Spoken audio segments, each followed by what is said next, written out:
की कोशिश करेंगे सर। जिस तरीके से SC ST OBC का रिजर्वेशन है उसमें क्रीमी लेयर लगाने की बात की जा रही है, तो आप इसको क्या कैसा रहेगा?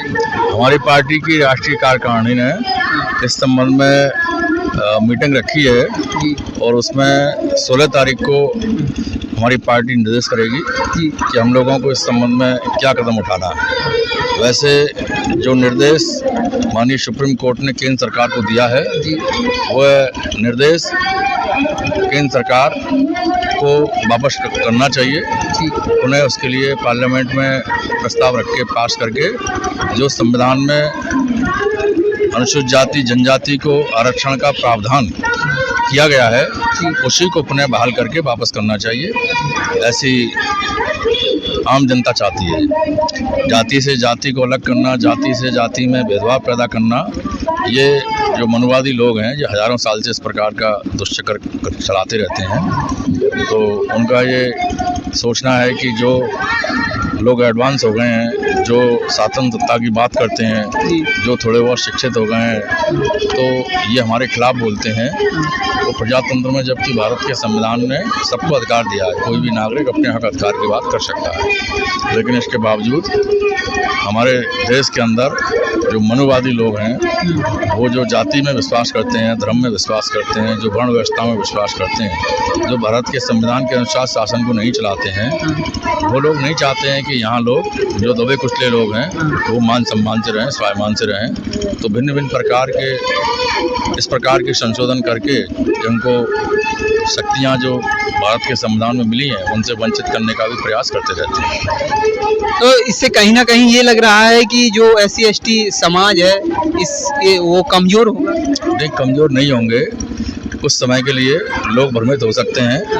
जो झूठ है उसका बहुत लंबे समय तक असर नहीं रहता है। जब सच्चाई लोग समझेंगे कि ये हमें जाति के आधार पर बांटने का प्रयास किया जा रहा है, तो लोग इस सच्चाई को समझकर पुनः फिर एकजुट होंगे और एक साथ मिलकर अपने हक अधिकारों की लड़ाई लड़ते रहेंगे। देखिए, जो मनुवादी हैं लगातार षड्यंत्र रचते रहते हैं, मगर जो हमारे नेता हैं, अभिनेता हैं, इस बात को कब तक नहीं समझ पाएंगे? नहीं, जो नेता समाज की लड़ाई लड़ते हैं वो नेता समझ रहे हैं।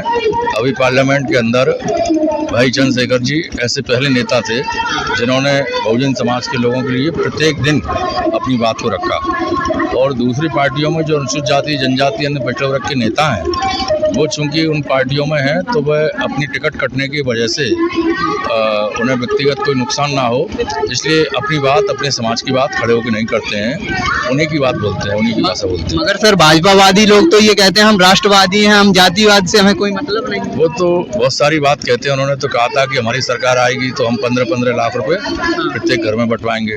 वो तो ये भी कहते हैं हमारी सरकार आएगी तो भ्रष्टाचार खत्म कर देंगे। वो तो ये भी कहते हैं कि हम विदेशों में जिनका धन जमा है उसको वापस लाएंगे। वो तो, लेकिन उनकी सरकार में तमाम लोग, आप देख रहे हैं कि पूरे देश के अंदर आज भी भ्रष्टाचार है। लोग थाने जाते हैं अपनी रिपोर्ट लिखाने तो गरीब की सुनवाई नहीं होती। हाँ, तो इसका मतलब क्या, कहीं ना कहीं ये सब चीज़ें आज भी चल रही हैं। यदि गरीब की सुनवाई हो थाने में, तहसील में, सभी विभाग में, तब माना जाएगा भ्रष्टाचार खत्म हो गया। गरीब आज भी परेशान है अपनों को न्याय पाने के लिए। अब ये एप्लीकेशन इन्होंने दी है तो ये इनके साथ भी अन्याय हुआ है। तो इस प्रकार से अन्याय सरकारी दफ्तरों में हो रहा है, आम जनता के साथ हो रहा है। तो ये जो अन्याय होता है वो जातीय मानसिकता से ग्रसित जो सरकार के लोग हैं वही करते हैं, जबकि भारत के संविधान में सबको बराबरी के अधिकार मिले हैं। तो ये केवल काम बाबा साहब कहते थे कि जो बहुजन समाज के लोग हैं इन्हें अपना नेता बनाना चाहिए, अपनी पार्टी बनानी चाहिए और इस देश की सत्ता को अपने हाथ में लेना चाहिए। देखिए, ये जो रिजर्वेशन है ये बरसों से इसकी लड़ाई लड़ते हमारे लोग चले आ रहे हैं। बार बार संविधान को ख़त्म करने की बात कही जाती है, तो कहीं अभी आपने देखा था कि वो जो कांग्रेस का मुद्दा था कि संविधान बचाओ, ये संविधान बचाने की बात कर रही थी कांग्रेस, मगर अभी SC ST का जो रिजर्वेशन है उसमें उपवर्गीकरण की बात कही तो कांग्रेस उस पर चुप्पी बांधे हुए है। कांग्रेस भी चुप्पी बांधे हुए है और सभी पार्टियां चुप हैं, समाजवादी पार्टी भी चुप है। तो केवल भाई चंद्रशेखर जी ही बोल रहे हैं और कोई नहीं बोल रहा है। तो बहुजन समाज का वोट लेने के बाद ये नेता क्यों नहीं बोलते? वो उनका अपना पर्सनल निजी स्वभाव है, स्वार्थ है उनका। वो अपने स्वार्थ के लिए काम कर रहे हैं, पब्लिक के लिए नहीं कर रहे हैं।